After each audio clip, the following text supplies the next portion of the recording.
여러분, 욥은 굉장히 신의 성품에 참여한 사람이었죠. 온전했고 정직했고 하나님을 경외하며 악에서 떠나며 하나님의 대속의 은혜를 무엇보다 사모했던 사람입니다. 심지어 하나님이 그걸 인정했고 기뻐했고 사탄에게조차도 자랑하실 정도였으니까요. 사탄아, 내 종 욥을 유해 보았느냐? 이렇게 온전하고 정직하고 하나님을 경외하고 악에서 떠나 사는 사람이 없다. 그때 사탄은 욥의 순수한 신앙도 인정하지 않았을 뿐 아니라 하나님의 칭찬도 인정할 수가 없었습니다. 그리고 한 말이 9절에 사탄이 여호와께 대답하여 이르되 욥이 까닭없이 하나님을 경외하리까? 라고 말합니다. 그 신앙엔 뭔가 불순한 동기와 이유, 속셈, 계산이 들어있다라는 것이죠. 그래서 본격적으로 욥은 사탄은 욥과 그 자녀, 가정, 재산, 건강을 인생을 송두리째 흔들어 볼 것을 요구합니다. 이것은 욥에게 엄청난 시련과 시험으로 다가오게 되죠. 사탄은 확신한 게 하나 있어요. 이렇게 치면 욥은 반드시 하나님을 욕할 것이다 라는 것이었습니다. 사실 그래서 사탄은 세 가지 재앙을 쏟아붓죠. 있는 모든 재산을 몰수하고 종들을 다 죽입니다. 그리고 10명의 자녀도 생명을 뺐습니다. 그리고 몸에서부터 발끝까지 욕창과 종기가 나서 기와장으로 빡빡 긁으면서 그 건강을 치더라라는 것이죠. 여러분, 이 본문 속에 등장하는 사탄이 보이십니까? 사탄은 매우 간사합니다. 하나님이 분명히 네가 어디서 왔느냐라고 물었을 때 사탄의 대답은 뭐라고 되어 있습니까? 땅을 두루 다니며 여기저기 다녀왔습니다 라고 말해요. 사탄은 왜 여기저기 다닐까요? 근신하라 깨어라, 너희 대적 원수 마귀는 우는 사자같이 두루 다니며 삼킬 자를 찾느니라. 사탄이 하는 일은 삼킬 자, 믿음에서 꼬꾸라뜨릴 자를 찾아서 그를 죽이는 겁니다. 도둑이 오는 것은 빼앗고 죽이고 멸망시키는 것뿐이요. 그런데 사탄은 하나님 앞에 자기가 한 일을 고하지 않아요. 은폐, 엄폐, 속이더라 라는 것이죠. 그리고 사탄은 도둑질하는 존재라고 말합니다. 여러분, 욥이 누리던 모든 복들을 뺏으라고 말합니다. 기억나시죠? 도둑이 오는 건 빼앗고 죽이고 멸망시키는 것뿐이고, 인자 예수님이 이 땅에 오신 것은 내 양으로 하여금 생명을 얻되 더 풍성히 얻게 하기 위함이다 라고 말씀하셨습니다.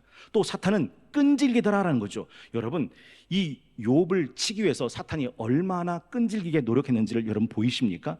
욥한테 계속 찾아가서 그 모든 재산을 갈취합니다. 종들을 죽입니다. 10자녀를 죽입니다. 그리고 또 찾아와서 욥의 몸을 쳐서 건강까지 빼앗습니다. 흔들어 제끼죠. 오늘 이 12절의 말씀에 이렇게 되어 있습니다. 여호와께서 사탄에게 이르시되 내가 그의 소유물을 다 내 손에 맡기노라. 다만 그의 몸에는 내 손을 대지 말라. 여러분, 사탄은 굉장히 힘이 있는 것 같지만 사탄이 할 수 있는 일은 딱 여기까지입니다. 하나님이 허락하시는 한도 안에서, 하나님이 금하신 것은 어떤 것도 털끝 하나도 건드릴 수 없다라는 거죠. 이것이 오늘 본문에 나와 있는 사탄의 존재와 역할과 한계다라는 거죠. 두 번째는 하나님은 이 사탄을 향한 하나님의 주권과 욥을 향한 놀라운 섭리 경륜을 갖고 계시다. 하나님의 은혜를 할 수 있다라는 사실입니다. 여러분, 사탄을 향한 하나님의 주권이 무엇입니까? 그것은 하나님은 우리와 다르다는 겁니다. 제가 일부 때 그런 말씀 드렸어요. 여러분이 만약 하나님이시라면 사탄이 찾아와서 하나님이 그렇게 사랑하는 욥, 그거 까닭없이 하나님 사랑하는 거 아니에요. 한번 쳐보세요. 축복의 울타리 제껴버리시고 하나님의 축복했던 그 손으로 욥의 재물, 자녀, 건강 한번 쳐보세요. 그러면 대번 하나님 욕할 거라고요 라고 말할 때 여러분이 하나님이라면 그래 한번 쳐봐 이렇게 하시겠습니까? 이놈의 사탄! 이렇게 꾸짖으시겠습니까? 제가 만약에 하나님이라면 전 절대 사탄의 욕을 들어주지 않습니다. 아니, 성동교회 성도님들 그렇게 믿음이 좋다고요? 한번 목사님, 제가 우리 성동교회 성도, 아무개 성도, 아무개 집사, 아무개 권사, 아무개 장로 제가 한번 흔들어 보겠습니다. 그러면 제가 그래 한번 흔들어 보세요 이렇게 말하지 않아요. 당장 내쫓아서 감히 얼씬도 못하게 만든다는 거죠. 근데 하나님은 그 사탄의 요구를 들어줘요. 그래 한번 흔들어 봐라. 그래 한번 쳐봐라. 무슨 말입니까? 하나님의 생각과 우리의 생각은 같지 않아요. 내 생각은 너희 생각과 달라 내 길은 너희 길과 다르니 하늘이 땅보다 높은 같이 내 생각도 내 길도 너희 생각과 너희 길보다 높다라는 거죠. 이게 하나님의 주권이다라는 사실이에요. 여러분, 사실 이 욥을 향한 하나님의 은혜도 우리는 간과하면 안 됩니다. 하나님은 복을 주시는 분이신데 사탄도 그걸 알잖아요. 사탄이 뭘 압니까? 하나님이 욥의 축복에 울타리를 쳐주셨다는 거, 욥이 하는 행사에 하나님이 두 손으로 축복하셨다는 거, 이건 욥만 아니 사탄만 알았던 건 아니고 욥도 이걸 알고 있었습니다. 맨 마지막 절에 보면 몇 절이 되어 있을까요? 2장 10절에 보니까 그가 이르되 그대의 말이 한 어리석은 여자의 말 같도다.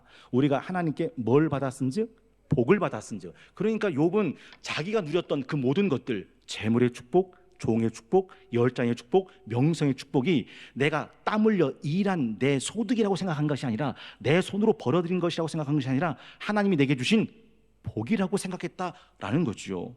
여러분 어떻게 생각하세요? 여러분은 정말 지금 내가 입고 먹고 살고 있는 평범한 그 일상의 모든 것들이 하나님이 내게 주신 복이구나 라고 하는 것을 느끼며 살고 계시냐라는 거죠. 두 번째가 하나님은 자기 사람을 지키시는 분이다라는 거죠.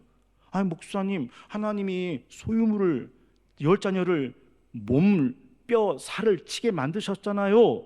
잊지 마십시오. 하나님은 그것들을 허락하시면서도 단 한 가지 분명한 조건을 달았습니다. 그 몸엔 손대지 마라. 그 생명엔 손대지 마라. 사탄에게 그 욥을 내어주면서도 마지막 욥에게 지키셨던 하나님의 마음이 여러분 느껴지십니까? 1장 12절에 모든 소유를 다치되 그 몸엔 손대지 마라. 그 모든 것을 손댔을 때도 그 2장 6절이에요. 생명에는 손을 대지 마라. 여러분 요한일서 5장 18절에 보면 하나님의 사람이 하나님으로부터 어떤 보호를 받는지를 이렇게 말씀합니다. 요한일서 5장 18절 하나님께로부터 난 자는 다 범죄하지 아니하는 줄 우리가 아노라. 하나님께로부터 나신 자가 그를 지키심에 악한 자가 그를 만지지도 못하느니라 라고 말씀하고 있다는 거죠. 심지어는 하나님은 그 악한 사탄까지도 다스리시는 분이시라는 사실을 우리는 이 본문을 통해서 알 수 있습니다. 일부 때 제가 그런 말씀 드렸는데 세상을 바라보는 관점 중에 이원론이라는 게 있습니다. 이게 무슨 말이냐면 세상에는 세상을 다스리는 선한 신 하나님이 계시고 세상에는 악한 것을 다스리는 악한 사탄 마귀가 있는데 이 두 신이 서로 싸운다. 그래서 때로는 선한 하나님이 이길 때도 있고 때로는 악한 사단이 이길 때도 있다라고 세상을 바라보는 관점이다라는 거죠. 그러나 성경은 단 한순간도 이 관점을 용납하지 않습니다. 심지어 사무엘상 16장 14절에 보면 여호와의 영이 사울에게서 떠나고 여호와께서 부리시는 악령이 그를 번뇌하게 한지라. 사탄도 마귀도 귀신도 악한 영도 다 하나님이 부르신다라는 이 말은 하나님의 통치권 안에 갇혀있는 존재다라는 걸 말하죠. 잠언 16장 4절입니다. 여호와께서 온갖 것을 그 쓰임에 적당하게 지으셨나니 악인도 악한 날에 적당하게 하셨다. 악은 하나님을 넘어서 활동할 수가 없습니다. 그래서 루터는 오늘 본문에 나오는 이 사탄을 하나님의 사탄이라고 불렀습니다. 이게 무슨 말일까요? 옛날에 이게 손오공이 날고 겨봤자 결국 누구 손바닥 아니었습니까? 부처님 손바닥 아니었던 것처럼 이 사탄이 날고 겨봤자 하나님 손바닥 아니었다라는 거죠. 여러분, 하나님은 구부러진 막대기를 갖고도 곧은 직선을 그려내시는 분이라는 말을 기억하시는지요? 사탄은 지금 욥을 잡아뜨리고 싶었던 겁니다. 사탄은 지금 하나님이 욥에 대해서 욥을 보았느냐, 그는 온전하고 정직하고 하나님 경외하고 악에서 떠난 자다, 이런 사람 없다 했던 하나님의 이 말씀이 틀렸다라고 하는 것을 입증하려고 했던 존재였습니다. 그런데 그 사탄이 그걸 하기 위해서 소유물을 치십시오, 열자녀를 치십시오, 몸에서부터 머리끝에서 발까지 욕창과 종기 나서 기와장 긁으며 비참하게 살게 한번 해보십시오, 대번에 하나님 저주하고 욕할 겁니다 라고 했던 이것들을 다 허용하시면서 도리어 욥이 그런 사람이 아니라 오래 두어도 변하지 않고 빛나는 하나님의 보석이라고 하는 것을 드러나게 만드신 분이 하나님이었다라는 사실이죠. 오늘 이 본문 속에 등장하는 이 욥을 사탄이 가지고 있는 이 관계, 세 가지 시련과 시험을 통해서도 하나님은 욥을 오래 두어도 변하지 않고 빛나게 만드는 보석으로 만들어 내셨다라는 거죠. 원래 하나님은 그러신 분이에요. 십자가는 로마 정부가 자신의 속국을 다스릴 때 정치범들을 다스리는 공포 정치의 상징이었거든요. 그렇게 잔인하게 죽여야 로마 정부에 대해서 누구도 대항할 수 없으니까. 그런데 하나님은 그 십자가에다가 예수님을 달아놓으셨어요. 그리고 십자가를 온 인류의 죄악을 대속하시는 구원의 상징으로 바꿔내시더라라는 거죠. 원래 십자가에서 죽은 죄인들은 단 한 사람도 장례질 수 없습니다. 그 옆에 있는 성문 바깥에 게헨나라고 하는 쓰레기 소각장에서 태워지거나 들짐승에게 물에 뜯겨 죽는 그런 인간들이에요. 근데 예수님이 그런 인간들 중에 하나로 죽으심으로써 온 인류를 구원하는 구속자로 만드셨다. 이게 하나님이 어떤 분이신지를 우리에게 보여준다라는 거죠. 사실 사탄은요, 모든 것을 원인과 결과, 인과율로 해석하는 관점을 갖습니다. 사실 인과율이라는 관점이 굉장히 중요한 관점이긴 한데 이 인과율을 왜곡시켜버린다는 데 문제가 있습니다. 지금 하나님은 욥을 어떻게 인정하세요? 내 종 욥을 보았냐? 온전하다, 정직하다, 하나님을 경외하고 악에서 떠난 사람이다. 그때 이 순전한 신앙을 사탄은 그게 괜시리 그런 겁니까? 뭔가 떨어지는 것이 있으니까 저렇게 하는 거죠. 뭔가 남아오는 것이 있으니까 저렇게 하는 거죠. 라고 욥의 신앙을 불순한 신앙으로 몰아갔다라는 것입니다. 이게 인과율입니다. 여러분 인과율로 이걸 설명하실 수 있으시겠는지요? 전도서 9장 11절입니다. 내가 다시 해 아래서 보니 빠른 경주자들이라고, 여러분 빨리 달리는 사람은 선착, 먼저 도착해야 되는 거 아닙니까? 그런데 빠른 경주자들이라고 선착하는 게 아니다. 용사들이라고, 아니 용감한 용사가 싸우면 전쟁에서 이겨야 되는 거 아닙니까? 용사들이라고 전쟁에서 승리하는 것이 아니다. 지혜자들이라고 음식을 먹는 것도 아니고, 명철자들이라고 재물을 얻는 것도 아니며, 지식인들이라고 은총을 입는 것도 아니니 이는 시기와 기회는 그들 모두에게 임함이라. 분명히 사람은 자기의 시기도 알지 못하나니 물고기들이 재난의 그물에 걸리고 새들이 올무에 걸림같이 인생들도 재앙의 날에 그들에게 호련히 임하면 거기에 걸리니라. 세상 모든 것을 원인과 결과, 인과율로 설명해낼 수 없다라는 사실이죠. 여러분, 인과율보다 더 큰 법칙이 하나 있는데 그게 은혜의 법칙입니다. 여러분 마태복음 5장 38절 42절에 보면 이걸 가능하게 만드는 것은 인과율이 아닙니다. 세상은 이렇게 말하죠. 가는 말이 고와야 오는 말이 곱다고. 네가 잘해야 나도 잘하는 거 아니냐고. 그런데 예수님은 또 눈은 눈으로 이는 이로 갚으려 하였다는 것을 너희가 들었으나 나는 너희에게 이르노니 악한 자를 대적하지 마라. 누구든지 내 오른뺨 치거든 왼뺨도 돌려대라. 또 너를 고발하여 속옷 가지고자 하는 자에겐 겉옷까지 가지게 하고, 또 누구든지 너로 억지로 오리를 가게 하거든 그 사람과 심리를 동행해 주고, 네게 구하는 자에게 주고 네게 꾸고자 하는 자에게 거절하지 말라. 여러분 이게 어떻게 가능할 수 있습니까? 무엇이 이걸 가능하게 만듭니까? 인과율입니까? 원인과 결과로? 아닙니다. 원수를 사랑하고 나를 모함한 자를 축복하고 나를 대적한 자에서 기도할 수 있는 것은 인과율을 뛰어넘는 은혜다라는 거죠. 사람들은요 이런 인과율로 사람들을 단죄합니다. 마더 테레사 수녀님이 이렇게 말했어요.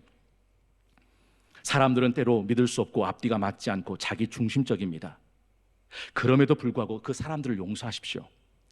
당신이 친절을 베풀면 사람들은 당신에게 무슨 숨은 꿍꿍이 의도가 있다고 비난할 겁니다. 그럼에도 불구하고 당신은 그 사람들에게 친절을 베푸십시오. 당신이 어떤 일에 성공하면 몇 명의 가짜 친구와 몇 명의 진짜 적을 만나게 될 겁니다. 그럼에도 불구하고 당신은 성공하십시오. 당신이 정직하고 당신이 솔직하면 사람들은 당신의 그걸 가지고 당신을 상처내기 바쁠 겁니다. 그럼에도 불구하고 당신은 정직하고 솔직하십시오. 오늘 당신이 하는 좋은 일이 내일이면 사람들에게 잊혀질 겁니다. 그럼에도 불구하고 당신은 오늘 좋은 일을 하십시오. 가장 위대한 생각을 갖고 있는 가장 위대한 사람일지라도 가장 형편없는 사람들의 총에 죽을 수도 있습니다. 그럼에도 불구하고 당신은 가장 위대한 생각을 갖고 사십시오. 사람들은 약자에게 동정을 베풀면서도 강자를 따르길 좋아합니다. 그럼에도 불구하고 당신은 약한 자를 편에 서서 약한 자를 위해 싸우십시오. 당신이 몇 년을 걸려 세운 것이 하룻밤 사이에 흔적도 없이 무너질 수도 있습니다. 그럼에도 불구하고 당신은 그걸 다시 일으켜 세우십시오. 당신의 마음의 평화와 행복을 발견하면 사람들은 당신을 미워하고 시기하며 질투를 느낄 것입니다. 그럼에도 불구하고 당신은 평화롭고 행복하십시오. 당신이 가진 최고의 것을 세상 사람들과 나누십시오. 언제나 부족해 보일지라도 그럼에도 불구하고 당신이 가진 최고의 것을 세상에 나누어 주십시오. 결국 그 모든 것이 당신과 하나님과의 관계임을 알게 될 것입니다. 여러분 어떻게 생각하세요? 오늘 본문에서 마지막 세 번째로 알고 되는 것이 인간입니다. 이 상황 속에 보이는 반응을 통해서 그 사람의 됨됨이, 존재를 알 수 있죠. 2장 4절에 보니까 이렇게 시작하죠. 사탄이 여호와께 대답하여 이르되 가죽으로 가죽을 바꾸오니 사람이 그의 모든 소유물로 자기의 생명을 바꿀지라. 이 가죽으로 가죽을 바꾼다는 말은 사람들이 가장 조종하게 생각하는 게 건강이라는 뜻입니다. 사실 우리나라도 이런 말 있잖아요. 돈을 잃었냐? 조금 잃은 거다. 명예를 잃었냐? 많이 잃은 거다. 건강을 잃었냐? 다 잃은 거다. 그래서 가죽으로 가죽을 바꾼다는 것은 욥이 재물을 잃었을 때도 믿음이 온전했고 자녀를 잃었을 때도 믿음이 온전했는데 사탄은 그러면 가장 귀한 건강을 때려보라는 거죠. 그 몸에 욕창, 종기가 나서 기화적으로 팍팍 긁지 않고는 견딜 수 없는 비참한 나라까지 떨어뜨려 보라는 거죠. 이제 주의 손을 펴서 그의 뼈와 살을 치소서. 그리하시면 틀림없이 주를 향하여 욕하지 않겠나이까. 여호와께서 사탄에게 이르시되 내가 그를 네 손에 맡기노라. 다만 그의 생명은 해하지 마시라. 여러분 주의하셔야 돼요. 욥이 재물을 뺏은 이유가 뭐죠? 욥이 열 자녀를 데려간 이유가 뭐죠? 사탄이 욥의 건강을 친 이유가 뭐죠? 딱 하나예요. 욥이 하나님을 욕하라고. 그런데 7절에 보니까 사탄이 이에 여호와 앞에서 물러가서 욥을 쳐서 그의 발바닥에서 정수리까지 종기가 나게 한지라. 욥이 제 가운데 앉아서 질그릇 조각을 가져다가 몸을 긁고 있더니 9절에 그의 아내가, 누가요? 아내가 그에게 이르되 당신이 그래도 자기 온전함을 굳게 지키느냐? 하나님 욕하고 죽으라. 여러분 이게 지금 사탄의 노림수였다는 거 여러분 기억하시죠? 근데 이 사탄의 노림수를 누구의 입에서 누가 말하고 있는 겁니까? 욥의 아내가 자기 입으로 하나님 욕하고 죽어 라고 말한 거예요. 여러분 그래서 루터는 이 욥의 아내를 가리켜서 사탄의 조력자라고 말했습니다. 여러분 욥의 아내만 사탄의 조력자일까요? 아니에요. 고린도후서 11장 13절에 그런 사람들은 거짓 사도요 속이는 일꾼이니 자기를 그리스도의 사도로 가장하는 자들이니라. 이것은 이상한 일이 아니니라. 사탄도 자기를 광명의 천사로 가장하나니 그러므로 사탄의 일꾼들도 자기를 악의 의의 일꾼으로 가장하는 것이 또한 대단한 일이 아니니라. 그들의 마지막은 그 행위대로 되리라. 이런 상황에서 욥의 아내가 사탄의 조력자로 드러날 때 욥은 그때도 변함없이 하나님을 예배하는 예배자로 발견된 거예요. 오늘 1장 20절에 모든 걸 이루고 난 다음에 욥이 일어나 겉옷을 찢고 머리털을 밀고 땅에 엎드려 예배하며 이르되 내가 모태에서 알몸으로 나와 싸운즉 또한 알몸으로 그리로 돌아갈지라. 주신 이도 여호와시오 거두신 이도 여호와시오니 여호와 이름이 찬송 받으실지니이다 하고 이 모든 일에 욥이 범죄하지 아니하고 하나님을 향하여 원망하지 아니하니라 라고 말씀했죠. 여러분 이 모든 일에 그가 재물의 복을 받았기 때문에, 그가 자녀의 복을 받았기 때문에, 그가 명성의 복을 받았기 때문에 하나님을 예배했던 그런 예배자가 아니에요. 그거 다 뺏어보니까 그래도 욥은 하나님을 예배하는 예배자였다는 것이 드러났다라는 것이죠. 욥기 42장은 그의 인생의 결말을 이렇게 말씀하죠. 42장 10절입니다. 욥이 그의 친구들을 위하여 기도할 때 여호와께서 욥의 곤경을 돌이키시고 여호와께서 욥에게 이전 모든 소유보다 갑절이나 주신지라. 11절 하반절에 보니까 여호와께서 그에게 내리신 모든 재앙에 관하여 그를 위하여 슬퍼하며 위로하고 각각 퀴시트 하나씩 금고리 하나씩을 주었더라. 12절 여호와께서 욥의 말년에 욥에게 처음보다 더 복을 주시니. 16절 17절은 이렇게 끝납니다. 그 후에 욥이 140년을 살며 아들과 손자 4대를 보았고 욥이 늙어 나이가 차서 죽었더라. 그 공고에 빠졌던 욥을 하나님이 기필코 회복시켰던 것과 욥이 자신의 인생을 해피엔딩으로 마치는 욥기 42장 잊지 마십시오. 욥에게 1장과 2장이 없었다면 욥에겐 이 42장도 없었다라는 거죠. 우리 인생엔 욥이 만났던 1장과 2장 같이 인생에 설명될 수 없는 시련과 시험이 다가올 때 욥기가 만난 마지막 42장을 기억할 수 있다면, 우리도 욥처럼 한여름 소나기 쏟아져도 굳세게 버틴 꽃들과 지난 겨울 눈보라 속에도 우뚝 서 있는 나무들처럼 인내하고 견디고 찾아갈 수 있다면 하나님이 주시는 내 인생의 42장을 만날 수 있다라는 사실이죠. 여러분, 전 이런 생각이 들었어요. 오늘 제가 욥이 인생의 풍랑 속에서 만난 하나님이라는 주제를 가지고 욥기 강의 두 번째를 함께 나눴습니다. 오늘 말씀의 제목은 오래 두어도 변하지 않고 빛나는 건 보석이 된다라는 것이었어요. 오늘 본문에서 전 세 가지를 여러분과 함께 살펴봤습니다. 사탄의 존재와 그의 역할과 그의 한계입니다. 여러분, 사탄은 우는 사자같이 두루다니며 산길자를 찾습니다. 혹시 기억나세요? 사람이 문을 잠고 난 다음에 문고리를 돌려보는 이유가 있죠. 왜 돌려봅니까? 잠겨 있나 열려 있나 확인하는 거죠. 사탄이 나를 설명할 수 없는 시험과 시련 속에 던져 넣을 때 알아채셔야 돼요. 아, 사탄이 나를 흔들어 보는구나. 아, 사탄이 내 마음의 문고리를 돌려보는구나. 즉시 알아채야죠. 근신하고 깨어있어 원수 마귀를 대적할 수 있어야 한다라는 거죠. 두 번째가 하나님의 주권, 섭리와 은혜를 함께 생각해 보았습니다. 여러분, 잊지 마세요. 사탄이 아무리 우리를 우겨쌈 한다 할지라도 하나님은 하나님의 자녀들을 위해서 금해 놓으신 것이 있습니다. 사탄에게 말씀하셨지 않습니까? 내 종 욥의 몸에 손대지 마라. 욥의 몸을 요구했을 때 하나님은 또 금하셨지 않습니까? 욥의 생명에는 털끝 하나 건드릴 수 없다. 요한일서 5장 18절의 말씀이 여러분 마음판에 심겨져 계십니까? 하나님께로부터 난 자는 다 범죄하지 아니하는 줄 우리가 아노라. 하나님께로부터 나신 자가 그를 지키심에 악한 자가 그를 만지지도 못하느라. 그리고 그런 시험과 신 앞에 내가 어떤 존재인지가 드러나는 겁니다. 아무렇지 않을 때가 아니라 바로 설명될 수 없는 인생의 시련과 시험 앞에서. 여러분, 제가 여러분한테 어떤 목회자로 보이세요? 사꾼처럼 보이세요? 아니면 목자처럼 보이세요? 여러분은 모를 거예요. 왜냐하면 목사는 프로거든요. 여러분 눈을 얼마든지 속일 수 있습니다. 그런데 속일 수 없는 상황이 와요. 사나운 이리가 찾아올 때 사꾼은 양을 버립니다. 목자는 양을 지킵니다. 사나운 이리가 오기 전에는 이 사람이 진짜 사꾼인지 목자인지 알 길이 없습니다. 여러분의 신앙이 진짜인지 가짜인지는 지금은 모릅니다.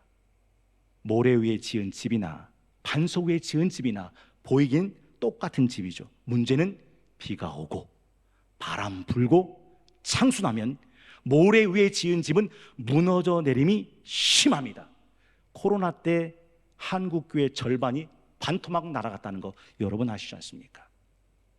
반석 위에 지은 집은 무너져 내리지 않는다라는 것이죠. 욥의 아내 욥의 반응은 전혀 달랐습니다. 엘라 휠러 휠콕스라는 사람이 운명의 바람이라는 시를 썼어요. 바람은 한쪽으로 불지만 어떤 이의 배는 동쪽으로 가고 어떤 이의 배는 서쪽으로 가는구나. 우리가 가야 할 방향을 결정해 주는 것은 불어오는 바람이 아니라 내가 펼쳐진 도치로다. 성동교회가 부는 바람으로 휙 하고 붑니다. 하나님의 담쟁이 오후 찬양 기도 예배, 화목 성경 공부, 구역 예배, 금요 칼빈 기독교 강요, 금요 성령 기도회. 여러분, 특별히 전교인 축의 릴레이 가정 대신방, 교회가 불어오는 바람은 똑같습니다. 여러분이 펼쳐진 도치, 여러분의 신앙의 방향을 결정한다라는 거죠. 자녀가 무너지고 재산이 무너지고 건강이 무너져버린 순간일지라도 여전히 하나님 앞에 엎드려 찬양하고 경배했던 욥을 생각해 볼 수 있다면, 한여름 소나기 쏟아져도 굳세게 버틴 꽃들, 지난 겨울 눈보라 속에도 우뚝 서 있는 나무를 생각해 볼 수 있다면, 인내하고 견디고 마지막까지 이 믿음 포기하지 않을 수 있다면 하나님이 욥에게 주신 42장을 우리는 만날 수 있다라는 거죠. 여러분, 이렇게 인사해 보면 어떨까요? 옆에 분과 이렇게 인사하겠습니다. 욥기 42장에서 만납시다. 욥기 42장에서 만납시다. 정말 오래 두어도 변하지 않고 빛나시는 보석이 되어서 하나님이 주시는 내 인생의 42장의 주인공들 다 되실 수 있기를 주의 이름으로 축원합니다.